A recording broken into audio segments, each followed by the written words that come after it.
High atop Caesar Rodney Square in beautiful downtown Wilmington, we are the Podcast Pediatricians. I'm Rob Walter. And I'm Matt Gotthold. Check us out on Facebook and podcastpediatricians.com. We're excited to finish our discussion of eczema with some new exciting approaches, including proactive therapy, and we'll also, as promised, touch on new approaches to food allergies. You know, I've already started some of the kids in my practice on proactive eczema treatment plans, and so we'll get to that. It's exciting, but first, we'll touch base on some COVID news. After we do this disclaimer, take it away, Maddie. We are sharing our own personal opinions on pediatric care. Always talk to your own pediatric caregiver about your child. Pediatric caregivers should always consult expert guidelines and consider their own community standards of care. 2020 is almost over, and good riddance, and we're still standing. Hanukkah just finished, and happy early Christmas, Maddie. Thanks, man. Did you catch Springsteen and SNL last week? So good. Yeah. You know what? The man is ageless. The band is starting to look, they play like gangbusters. You know, the visual is a little creaky these days. But boy, I'll tell you what, they can still put on a show. They are a wall of sound. Someone right after made this comment online, like, it was great, but Bruce, please don't stare at the microphone with little Stevie. He's going to give you COVID-19. Yeah, little Stevie is traditionally a little suspect in terms of where he's been, I think. And as you know, I'm late to the temple of Bruce, but it was all from his new album, Letter to You. He played Ghost and I'll See You in My Dreams. I'm still hopeful someday before I die, I'll see him in a real concert. Broadway really didn't count. Oh, yeah. But made me think, Maddie, what are your favorite Christmas songs? Yeah, I don't know if we've talked about this before because this is a common topic, but I would have to say that Oh Holy Night. It's just such a drama. Fall on your knees, right? I know that was no Josh Groban, but then again, I with any Christmas song, I think, Rob, if it's something that means something to you, actually any song, the covers matter, right? And so you can hear somebody do it really well, and you can hear somebody do it crummy, and it takes just a little bit off of your enjoyment, right? I totally agree. Which brings me like my two. Obviously, I don't celebrate Christmas, but I have two Christmas songs that make me feel like inside. They make me feel happy. The first one, of course, Charlie Brown. Christmas time is here, happiness and cheer. Nice falsetto. And the second one I have, and I have a little prop here. I want you to press the foot here, and it will play. And this song, it's a spirit of Christmas. It's fellowship. It's love. This to me is Christmas. You're showing me fellowship and love. Yeah, all right, this is attached to a moose, I think. Moose. A stuffed moose. Foot. Hold on. Ready? I'm getting there. You'll love this song. Oh my God! Does that make you feel like it's Christmas time? The thing dances. How do I make it stop? It dances, and I can't turn it off. So we're just gonna sit here and let it sing. So I used to have ties like that back when we wore ties. You know, remember? You still wear ties, actually. I don't wear ties anymore. Yeah, you don't? Yeah, as of when? Yes, as of the beginning of COVID. So my patients know when I think COVID's in the rearview mirror, I'll be wearing my Scooby-Doo tie. That's going to be that day. I look forward to that day. Oh, man. Well, as you know, I'm wearing scrubs these days. I don't know if you're doing that. I can't go to scrubs. I love me some scrubs. It's like you're working in your pajamas all day long. And I've had a couple of my teenagers say to me, like in all seriousness, they'll say, wow, Dr. Gotthold, I've never seen you look like a real doctor before. I don't know what to think about that. They said look like a real That's doctor. Right. They didn't say a real doctor. No. You know, my partner Regina's only wearing scrubs. It's like she's coming in her pajamas every single day. And, you know, right now we're breaking all records for pandemic cases nationally. I think over 3,500 deaths a couple days ago, and certainly really high here in Delaware. We're seeing a lot more cases in our office. We've had a 4-month-old and an 8-month-old. All fine. Their parents were positive. We haven't had anybody get real sick, but we're seeing a lot more. And I think both of us are remaining really concerned about a generation of children spending a lot of time isolated without much exposure to peers and in-person education. But the discussion in our offices, I think you would agree the last couple of weeks, Maddie, have been dominated by the COVID-19 vaccine. Yeah, you know, just to touch on what you just said about the isolation, golly, Rob, I mean, we were seeing an awful lot of kids who were anxious and depressed before this, and now off the charts. There's just a glut. I mean, it's hard to funnel them into the appropriate type of care just because there are so many kids and they're hurting, and they're so socially isolated and they're so detached from their normal peer groups. It's really, really sad. Right. And the ones who aren't being affected are generally the ones that are breaking the rules. Oh yeah, sure, I'm still going out with my buds, and it's a shame. Our first episode's about 4 years ago. The first things we said was, oh my gosh, the biggest change in our practice was how much mental illness we're seeing and how we have to do things that we never did in residency. And now it's 10x. 10x. For sure. Yeah, so getting back to the vaccine, both if and when we'll have a vaccine for us providers and for our first-line staff as part of the first wave of immunization that includes healthcare workers, and also for our higher-risk patients down the line, we don't know. What are you hearing, Rob? You know what? I'm not hearing much. It looks like the first wave has already gone this week to more hospital-based caregivers. They just approved the second one, Moderna, as we speak. That one doesn't have to have the deep freeze, although it's 4 weeks in between doses instead of 3, but that has a better chance to get to rural areas, maybe to us who don't have those expensive freezers. Some of us independent pediatricians have reached out to the Department of Public Health and the two big hospital systems, including the Children's Hospital, because we don't know where we're going to get it. And we really had no idea. But a couple days ago, one of our big adult and newborn hospital systems, thank you, Christiana, did say, okay, we'll cover you guys down the line because we see babies here. So we're very appreciative. We're waiting for that magic email that says, hey, you come can on in. Come and say, if you miss the email, if you put it to spam, you go to the back of the line. So I'm checking my email every day. But it looks like our nurse practitioners, our nurses in our office and staff, your PAs, still will have to wait a bit longer for probably the Delaware Department of Health to actually come up with a plan to get it to us. And it's also disconcerting that it looked like we could have gotten 100 million more doses of Pfizer, but we turned it down with no risk. We turned it down a couple months ago. They also mentioned that the vials of Pfizer has an extra dose in it because they give a little extra, so they think they can actually squeeze some more doses than they thought, which would be nice. Sure. As you mentioned last episode, we're hearing from a lot of families that they're very hesitant to get the vaccine, especially families of color. It certainly helps, I think, to show what we feel about it, that we're going to get it first, and we're putting our money where our mouth is. And when parents tell me they're hesitant to take a vaccine or likely would not get it for their child, I just like to follow up by asking them if they think their parents should get it. And a good number will say, okay, yes, my parents are higher risk, they're older. At least that's a good conversation starter about relative risks and about keeping an open mind as we get into 2021, because healthy adults won't get it probably till the spring, and the kids probably not till the summer because they just started doing studies on the kids. Yeah, that's actually a brilliant discussion prompt you have there, Rob. Well, thank you. And by the way, that's probably the last time you'll ever hear me use the word brilliant and Rob in the same sentence. I'm going to edit that brilliant Rob and use it every week. Yes, it's frustrating. We don't know some of the specifics about the vaccine, like how long it will last or how many boosters may be needed, what type of dosing will work best with children, etc. But it was also an amazing logistical feat to develop a vaccine in such an extraordinarily short period of time and to get so many doses out so quickly. So we all need to be patient. It's also important to remind everybody that even if a person is vaccinated, they still need to wear a mask and to social distance. The vaccine is effective in preventing symptoms of the virus, but it's still unclear as to whether or not the vaccine will necessarily prevent someone from getting asymptomatically infected with the virus and then shedding it.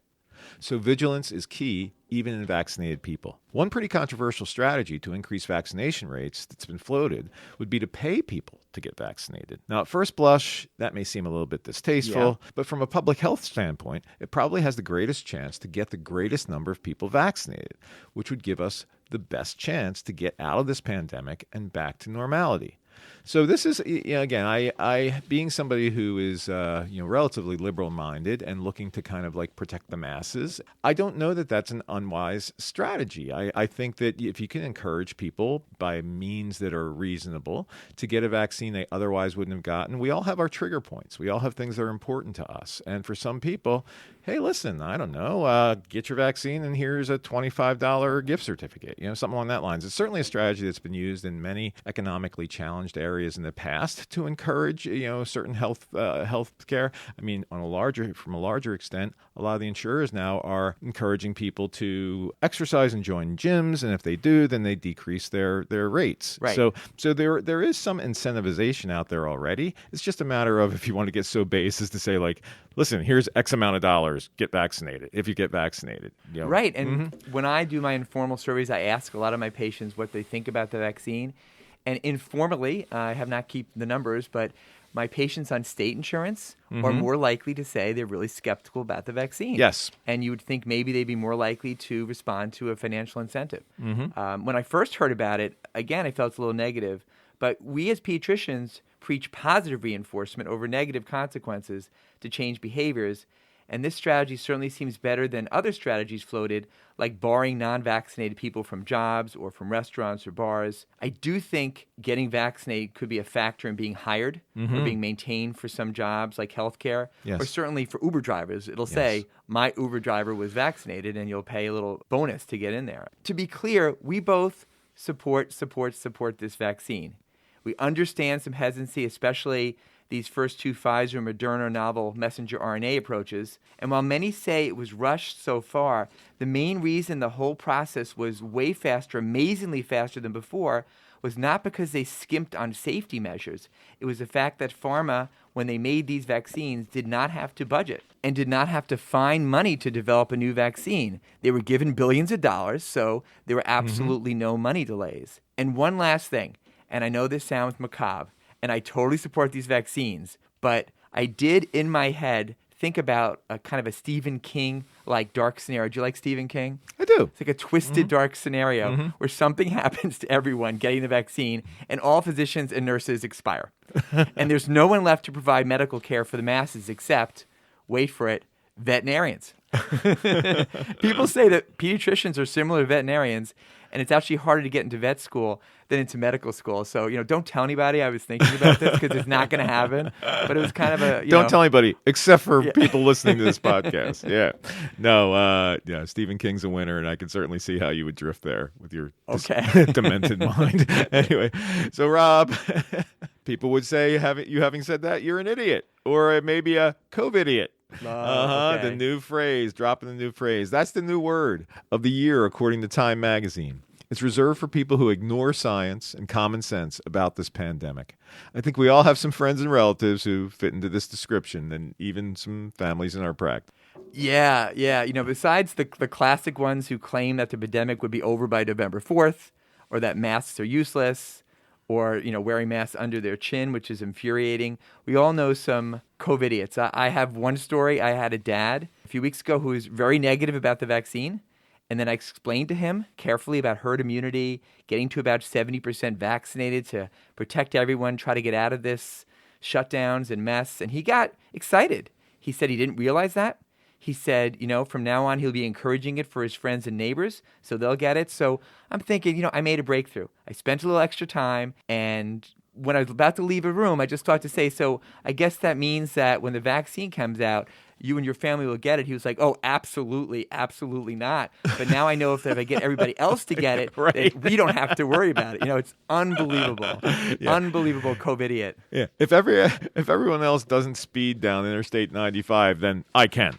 Right. Yeah, it is wacky, Rob. So, yeah, I've had, of course, the people who are classic for this are the folks who are in public only because it lets them get into various venues like stores, Acme's, Home Depot's, food stores. And inevitably, these folks will have the mask under their nose, as if that does anything. Same airway, folks. That's really frustrating. I'm surprised that there aren't signs around in a lot of public places that say, no, the mask has to be over your nose. Cover your nose.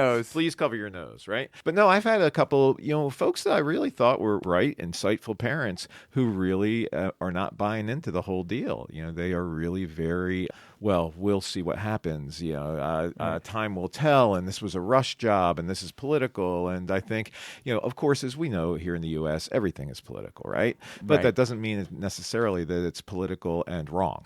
Right? So the two are not contradictory sometimes. And in this situation, I think the more people that we can get on board with this vaccine, the quicker our country will heal, and the fewer people will actually, meet their demise with this Right. with this horrible virus.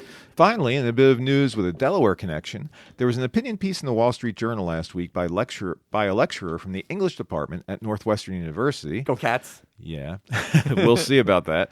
That derided the credentials of Dr. Jill Biden, and in particular criticized her use of the title doctor, which she earned while getting her doctorate in education at the University of Delaware. Okay, Matt, that really pissed me off on a trifecta level. As a physician, as a Northwestern alumnus, and as a Delawarean. So you wrote this, Matt. Come at me, bro. I did. The little I added to the script. This Northwestern English lecturer has not taught at NU since 2003, and by the next day, NU had deleted him from all of their websites. He seems to relish his role as a cranky troll, but the casual misogyny, disrespect, and degree envy was striking. And we're both proud to be medical doctors, but we freely acknowledge that medical school is not rocket science. It's often pass-fail when you get into medical school. And, the proof is really Matt's a medical doctor, okay? No, I actually just play one on a podcast. Oh, okay. They know. So earning a doctorate in almost any discipline requires years of studying, learning, teaching, writing, and research, in addition to defending a dissertation of original work. It's really, seriously, an arduous undertaking. It is. Practicing quality medicine is a calling, just like teaching. During this pandemic, we've never felt closer to the teacher parents in our pediatric practices. The Latin origin of the word doctor is, fittingly, teacher. Dr. Biden has multiple advanced degrees in education on top of her doctorate, and earned them while raising a family, which is more than most physicians like us can say. We are very proud to call her a fellow doctor. Very proud of Dr. Biden. Okay, let's turn to eczema treatment and touch on food allergy treatments. Again, we're borrowing heavily from information we gleaned from Doctors Treat and Spurgill, both from CHOP. And again, anything we say in error is due to our own incompetence and not to them. Not them. Not them. I guess the main theme of eczema therapy is to treat early and to treat often. As we mentioned, evidence shows that early aggressive eczema treatment in infants can prevent later eczema in adults and likely slow down or maybe even prevent that atopic march. Many of the studies about early treatment came out of, yes, Northwestern University, go Cats, which is currently on its way to the Big Ten football championship later today as we crush the Ohio State University. Go you Northwestern, break right through that line. With your colors flying, we will cheer you all the time. You rah rah. And so Matt, you have any Franklin and Marshall Diplomat songs? Not that Nothing? would match that. I looked this up. Here, this is the Franklin and Marshall song, The Diplomat. It goes like this. Dippity-doo-dah, dippity-yay. My, oh my, what a wonderful day. Okay, I'm going to stop singing it because that's from the Disney Song of the South racist movie, and I can't stop. It was a catchy tune, but unfortunately, from another time that wasn't very politically correct. So, I just wanted to point out that many decent college football teams are taking a hard pass on bowl bids this year, opening up the opportunity for mediocrity to prevail, hence Northwestern's bid. I just wanted to put Rob's Northwestern football comments into perspective here. At F&M, we focused on academics and the betterment of mankind instead of achieving dubious bowl bids in pandemic years. And I think F&M allowed freshmen on their campus, which we did not, although we had no cases. So, getting back to the topic, for kids with atopic dermatitis, you want to have parents use cotton clothes, no wool. And also, we need to make sure that the air is not too dry and cold, which adversely will affect the condition.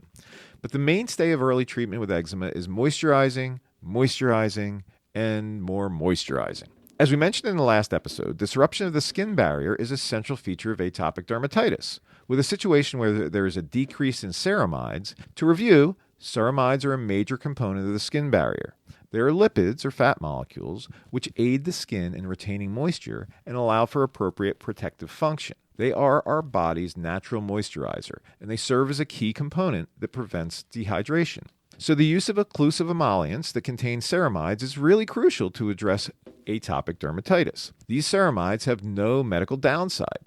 Products like Aquaphor, CeraVe, and Eucerin are great, but even good old Vaseline or petroleum jelly, and even Crisco, which is vegetable shortening. In Chicago, that's what they use outside. It doesn't surprise me. That's where you were. Yep. Can work wonderfully well. In general, ointments usually work the best along with thick creams because they have a lower water content.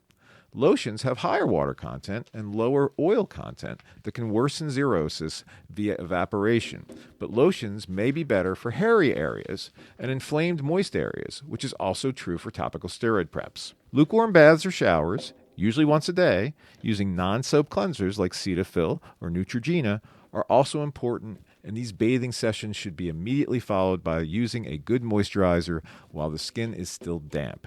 This is the 3-minute rule. So within 3 minutes of getting out of that tub or out of that shower, start hitting up those areas with moisturizer, or they will start to desiccate, and you're going to defeat the purpose of hydrating them. Yeah, Matt, and I've been preaching especially the short showers for years and saying that's probably better than even the short bath, and that the worst thing, it's still true, is to do an excessively long bath multiple times a day or for hours at a time. But there's actually some controversy about whether showers or baths are better for eczema. And most experts, and I think Dr. Spergel, seem to lean towards that short hydrating and not too hot bath every day, followed again by the emollients. So I've actually changed my recommendation to go more towards the short daily bath. But obviously for older kids, it's going to be the short shower. What about you, Matt?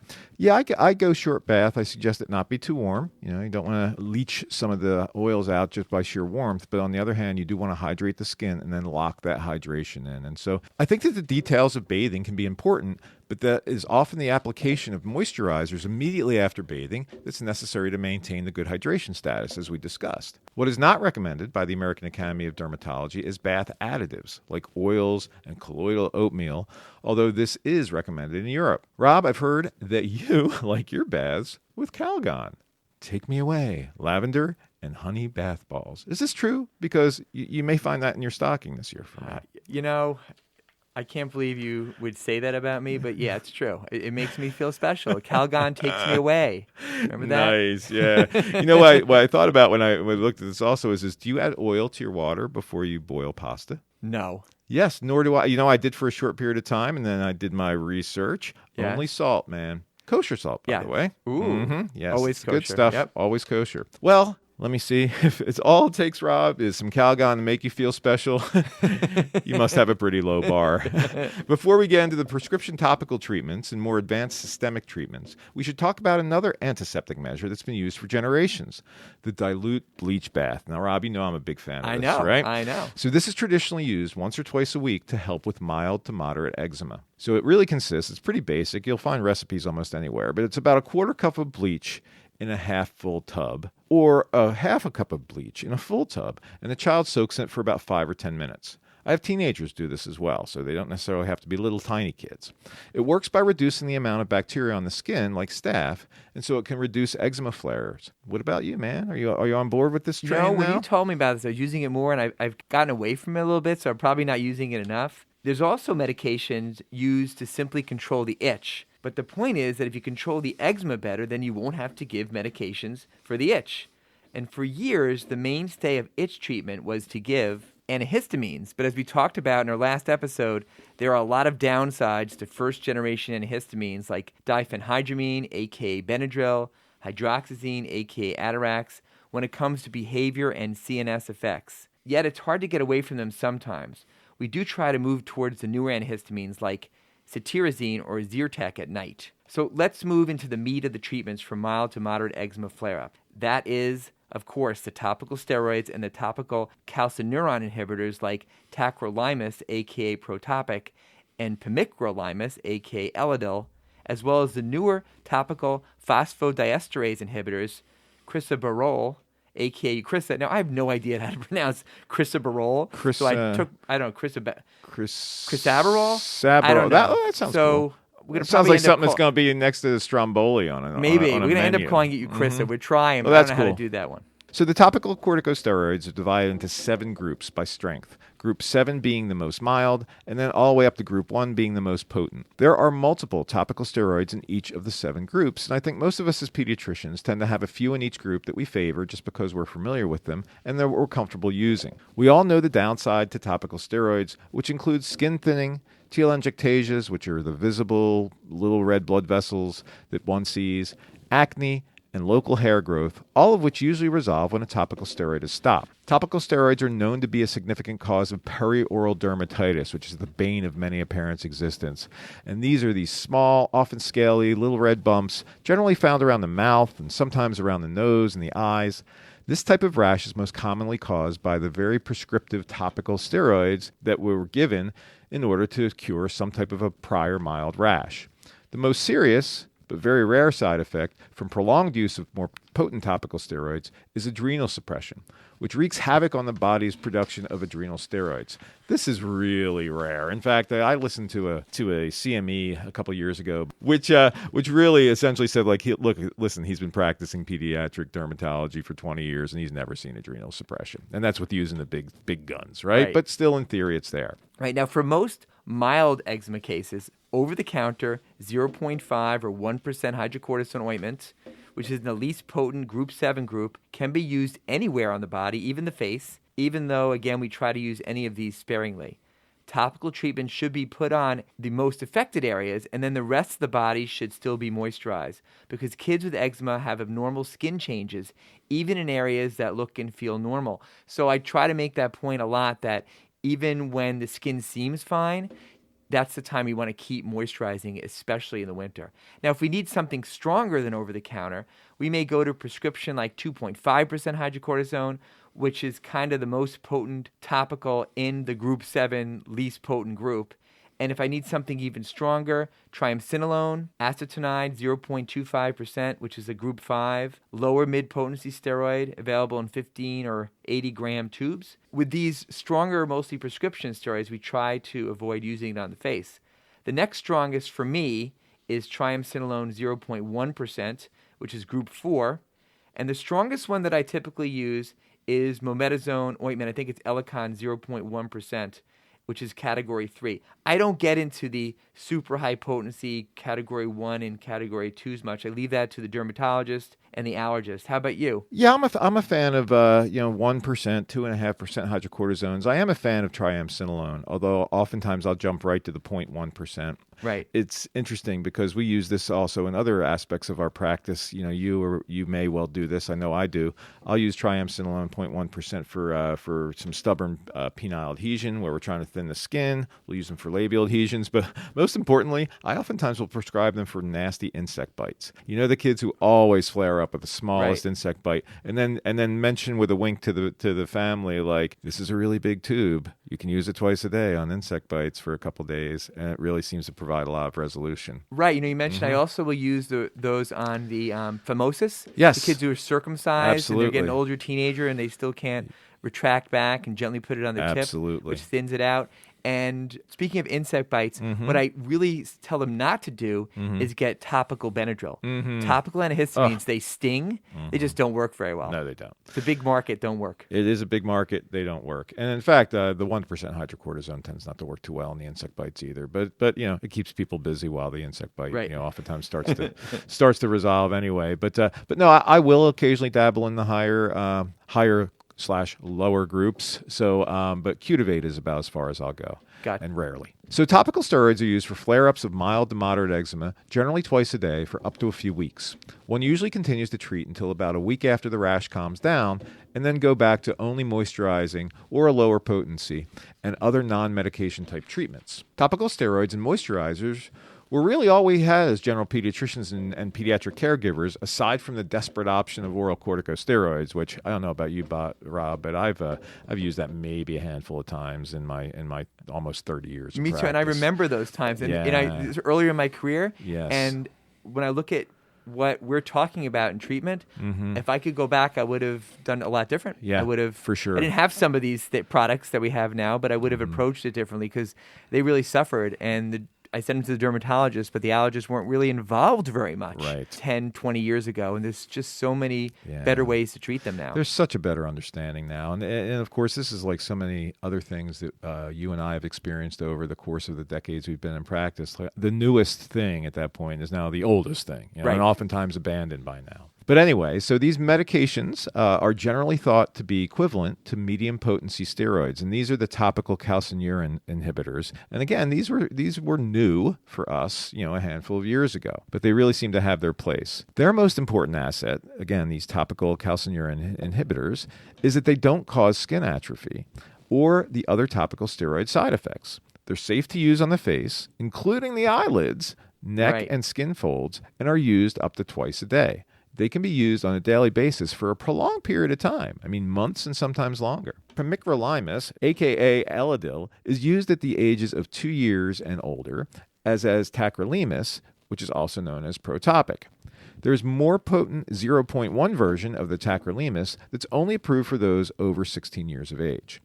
These medications work by blocking the production of pro-inflammatory cytokines and other inflammatory mediators. And honestly, it's still hard sometimes to get these medications approved by the insurance companies. And one unnamed dermatologist has confided to me that when she wants to use these, she automatically prescribes a mid-potency steroid, and then it's a week later, second script for one of these non-steroidal topicals, because all the insurances have to know is that you tried one before, and then they'll approve getting one of these newer ones. It's a game. It's silly. I'm not saying we're endorsing these approach, but it just goes to the ridiculous pre-authorization rules for some drugs that we need, especially these newer topicals, and the hoops we have to go through to get it approved. Oh, it is ridiculous. And the time that our staffs and ourselves spend on trying to get drugs approved that should be just a rubber stamp.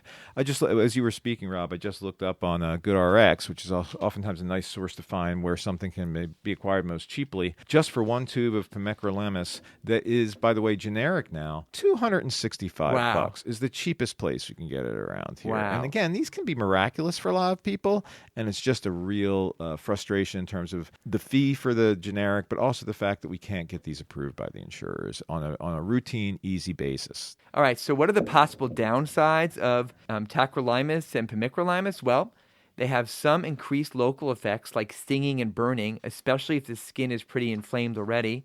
It's usually not a big deal, but there also is a black box warning that persists about the theoretical risk of these agents causing malignancy like lymphoma, although there is no evidence of this to date. I think we talked years ago about maybe it happens in goats. Right. However, this warning remains, and it's important that we acknowledge it and reassure parents when we prescribe these medications, especially to the younger toddlers.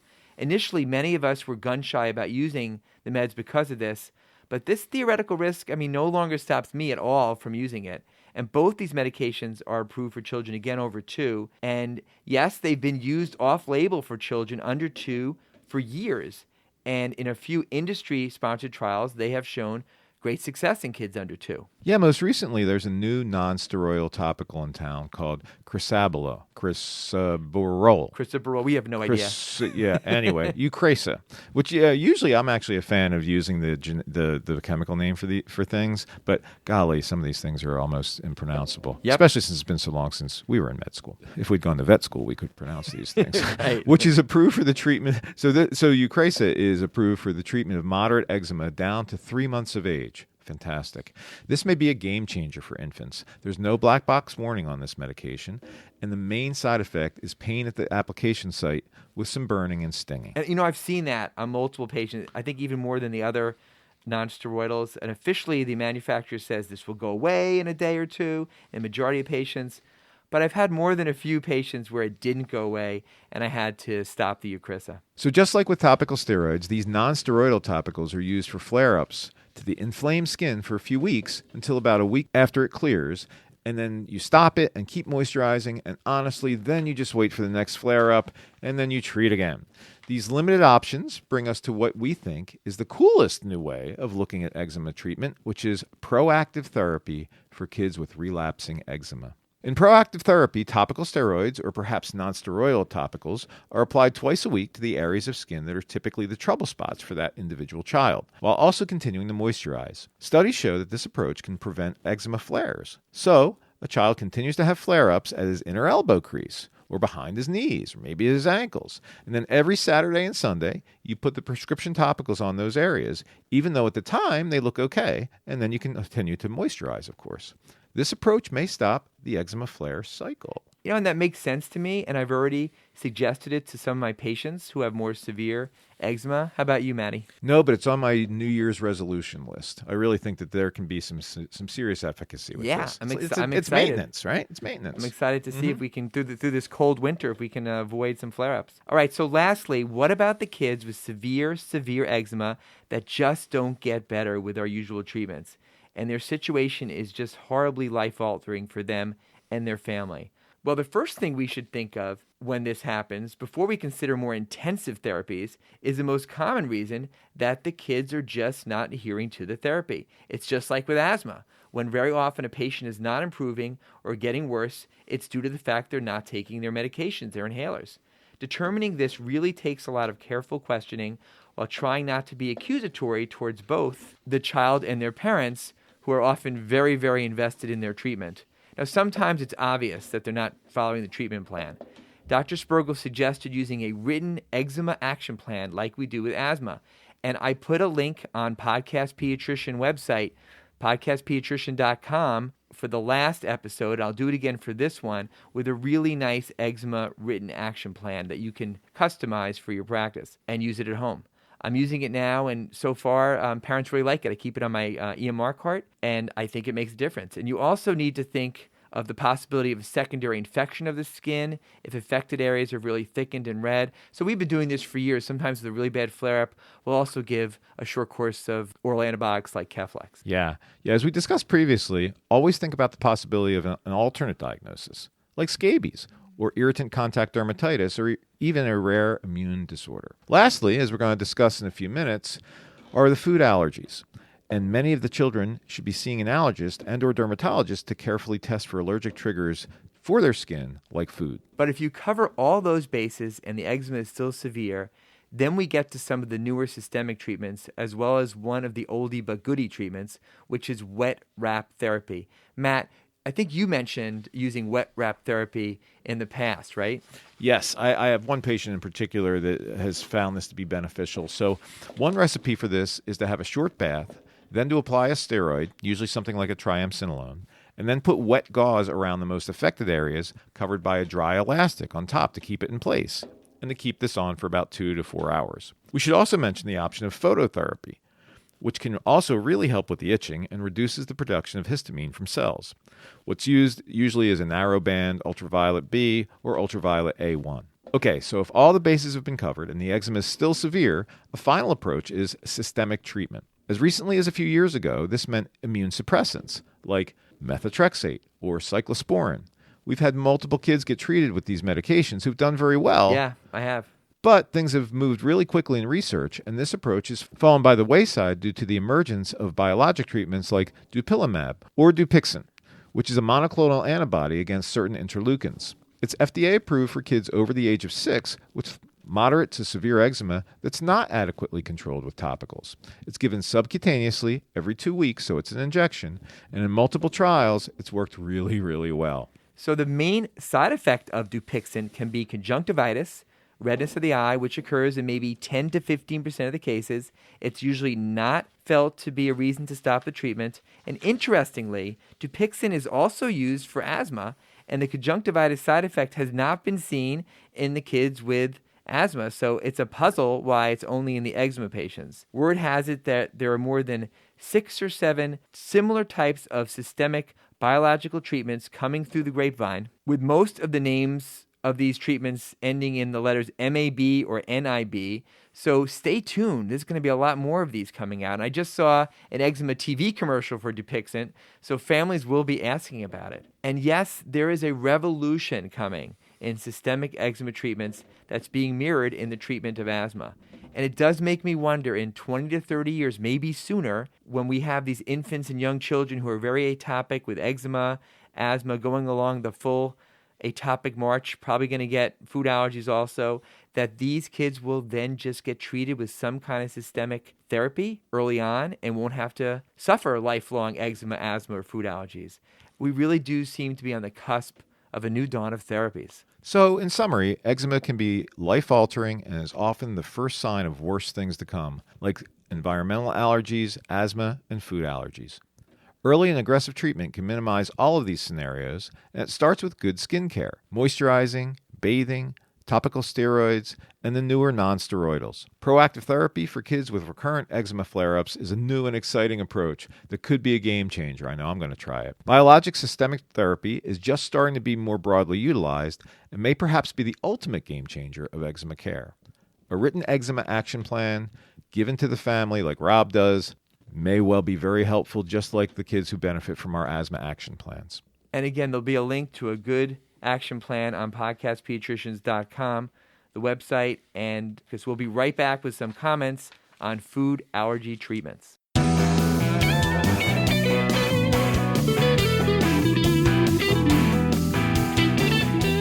So we want to give a shout out, of course, to our sponsors. First of all, Triage for Pediatrics. Julie Ortiz and her fellow nurses do a bang-up job for both Rob's practice and mine overnight. We love their sincerity. We love their good advice, and we really have benefited from having them being part of our practice. And we love sleeping through the night while they take care of our patients.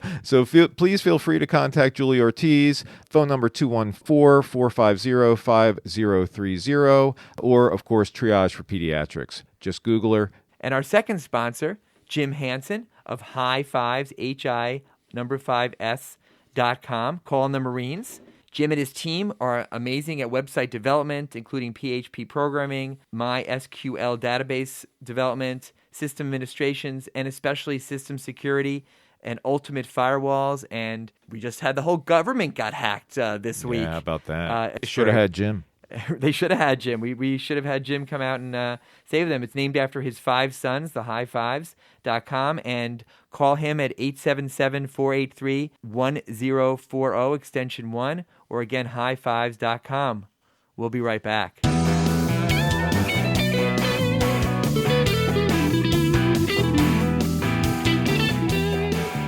We are back. And lastly, as promised, we'll touch on possible therapies for food allergies. So the big 8 foods causing allergies in the United States are milk, egg, soy, wheat, peanuts, tree nuts, fish, and shellfish. And now, hold the presses, Maddie, a new addition, which is sesame, which has passed wheat and soy as the biggest food allergens in the United States. Sesame is also number 1 in Israel. In France, it's mustard. And the number 1 food in Japan is wheat. So I don't know about you, but when Dr. Spergel mentioned about sesame, I did seem to remember quite a few kids the past few years who came in with sesame reactions, and I'd not seen that much before. And maybe it's because people are eating more Asian food and getting exposed to sesame more. Are you seeing more sesame? Yeah, definitely. But what surprised me about what you just said was mustard? Really? Wow, that's interesting. I'm not sure I could deal without that. By the way, while we're on the flavorings, what's your favorite dressing? I've got 2. Okay, and yours are going to be like respectable, and mine are not. But these are not. These are grown up. So one is Russian dressing. Okay, I love Russian dressing, and then zesty Italian on cucumbers. Okay.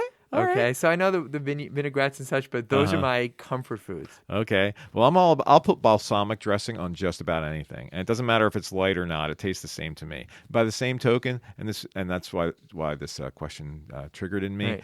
I love Asian ginger sesame dressing. Yeah, me too. Oh my goodness, that's good stuff. On Panera's Asian chicken salad. Yeah, yep. Good stuff. No, but I'll actually put the balsamic on potatoes and instead of butter. I mean, it's tasty stuff, man. That's how I keep mongers like you away from my food. So you keep your girlish figure. Indeed. Yeah. All right. So 8% of U.S. children have food allergies, and 2.4% of them have multiple food allergies, and 3% have various serious reactions. Food reactions are the number 1 cause of anaphylaxis in pediatrics.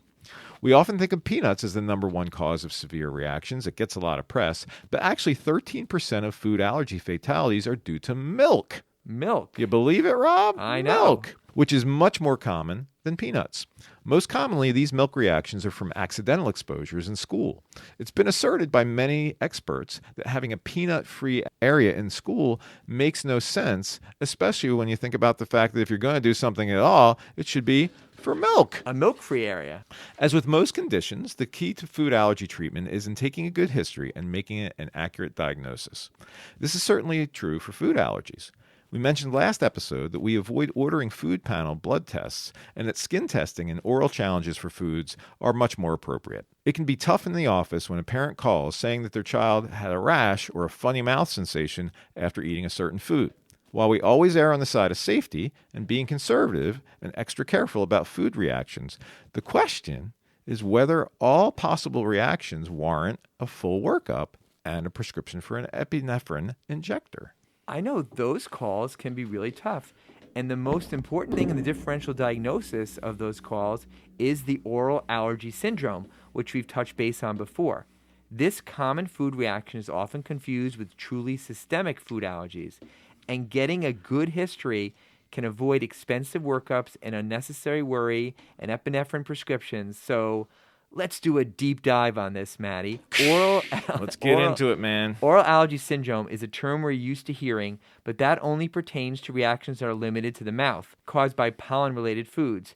Apples and celery are the ones I see the most. But pollen food allergy syndrome, or just pollen food syndrome, or PFS, is a better term to use in this context, and it describes the whole range of symptoms, both involving the mouth and the less common systemic reactions in response to pollen-related foods. So we're going to use the term PFS. So this pollen food syndrome is common, maybe 5 to 10% of all children affected by it.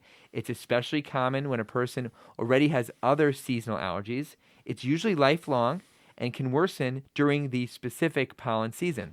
And birch pollen is the most common pollen implicated, and its season is January to April, so you'll often see these mouth reactions more common in the winter and early spring. Right, because I guess the child's already sensitized to Exactly. the pollen, right? PFS is a reaction to fresh, uncooked fruits and vegetables, and sometimes nuts, in pollen allergic people, specifically those who are allergic to tree pollens like birch, as Rob mentioned, or to ragweed or to grasses. The most common signs of PFS are oral, including mouth itchiness, tingling of the mouth, mild redness, and sometimes even swelling of the lips or palate or throat, and it can even give a sensation of throat swelling, which is always scary. But the key to PFS history is that these symptoms occur within 5 to 10 minutes of ingesting the fruit, vegetable, or nut, and they resolve within minutes after the food is swallowed. The most common foods causing this reaction with birch pollen-sensitive kids are apples, peaches, carrots, and celery, although cherry, apricot, plum, almonds, pears, fennel, and even peanuts and tree nuts are also on the list. For ragweed-sensitive kids, cantaloupe, honeydew, watermelon, zucchini, and cucumber, and even bananas are on that list. Now, interestingly, sometimes a subset of one variety of food is more troubling than others. So some people will say that only certain types of apples cause the reaction. Often the reaction won't happen if it's fresh off the tree, but happens once the food has been stored several days. And this may be due to an increase in fruit proteins that can often trigger PFS. PFS is not a local irritation of the mouth from spicy or tart foods like some people get from pineapple. It's also not the contact, urticaria, or hives seen with certain foods like tomato sauce, citrus, garlic, or berries that can cause a little bit of swelling of the lips and skin around the lips. It's important to know that non-plant foods like milk or eggs or seafood do not cause PFS. So a classic fact about PFS is that cooking these offending fruits and vegetables will prevent any type of reaction. This, and this is fascinating, is because the heat alters the proteins. Essentially, it denatures the proteins. It changes their structure, right? So that they're no longer allergenic or annoying. However, for the nut group, sometimes heating can make the reaction actually worse, like with roasted hazelnuts or peanuts. So it's important to know that if someone calls with a reaction to these types of fruits or vegetables, if it's only around the mouth, and if the symptoms only lasted a few minutes and went away quickly, and if there was little lip swelling or sensation of the throat closing, then, by matter of fact, it is PFS. And that's what Dr. Spergel mentioned in response to a question about this, that you do not have to launch into a big food allergy workup. Again, even if there's a little lip swelling, we get kids say their throat felt funny, and then it just went away, and it's in the right situation with the right foods, that you don't have to say, okay, we'll call in an epi and we'll schedule you to the friendly neighborhood allergist. Now, the big caveat is that sometimes even PFS can cause systemic reactions. And if there's a history of anything systemic, like hives away from the mouth or congestion, flushing, wheezing, coughing, diarrhea, certainly feeling faint or low blood pressure, then yes, treat it like a possible food allergy and get them the epinephrine and allergy referral. And all the foods we mentioned already that could be associated with PFS can also be the cause of a true food allergy, so you can't just dismiss a food allergy based on the type of food. So if the offending food is a peanut or a tree nut, and specifically a peach, or in the mustard group, I guess if you're in France, then it still will probably be worthwhile to do the full workup, have them see the allergist, get them epinephrine, because those are more associated with systemic reactions. Also, if you have a PFS reaction in a child with absolutely no history of seasonal allergies in the past, it may be also reasonable to see an allergist. And getting back to eczema, the foods associated with PFS we mentioned are also common ones that can trigger eczema flare-ups. So one last fruit reaction pearl. There's a latex fruit syndrome where exposure to latex allergens rather than pollen allergens can sensitize you to certain plant foods. 30 to 50% of people who have had a latex allergy will have a sensitivity to kiwi, avocado, tomato, potato, banana, or peach, which can result in serious systemic reactions. Yeah, I had a child with a mild meningocele years ago, which is classically associated with latex allergies, who had an awful, awful kiwi reaction. I'll never forget it. So now kids with possible or true food allergies need to have access to epinephrine, and their parents need to read food labels carefully and avoid these foods. This is especially true with cross-contaminations at restaurants and at farm stands. They also need to consider skin tests and possibly specific oral food challenges with an allergist to see if they eventually will outgrow the allergy. Having food allergies is really tough on the child or young adult and the whole family, especially as they transition to the next steps of their lives, like college. That's when food allergy treatments besides avoidance and having epinephrine are most needed. For those with a history of food anaphylaxis, this transition can be harrowing. Many have post-traumatic stress issues whenever they eat, especially outside their home. Possible treatments include oral immunotherapy, sublingual immunotherapy under the tongue, epicutaneous patch immunotherapy, as well as systemic biologics. Oral and sublingual immunotherapy is when the patient receives small doses of the offending food daily, swallowed or under the tongue, and the dose is slowly increased to a maintenance level, much the way that typical allergy immunotherapy works. This will at least make a child or teen unlikely to have a major reaction with an unexpected exposure, but will not necessarily cure the food allergy. The epicutaneous patch therapy is basically the same principle, but by delivering the food antigen with a patch. The systemic biologics, such as amlizumab, A.K.A. Zolar. A.K.A. Zolar. Golly, we're off with this stuff. These injections every 4 weeks have also found to be helpful. There are many exciting food allergy treatment studies that are ongoing, and the bottom line so far is that the oral immunotherapy, when you swallow them, seem to work the best, but has the most potential side effects, with up to 10 to 15% of treated having anaphylactic reactions, which is basically yikes. That's a lot. The under-the-tongue sublingual therapy and the skin patch method are less robust in their positive responses, but have fewer side effects.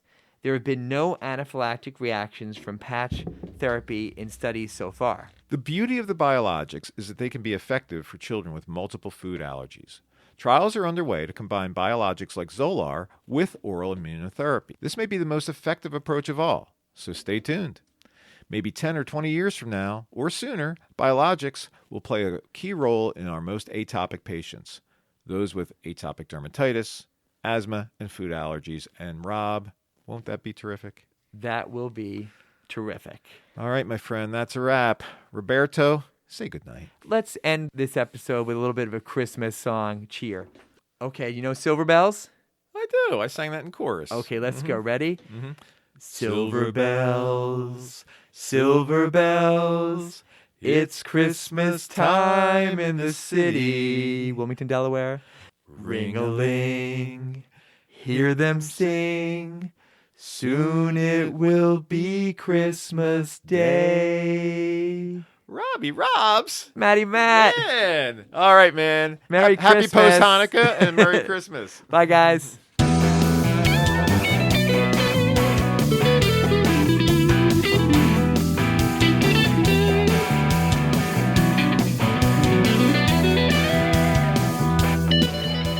Podcast Pediatricians Productions. All rights reserved.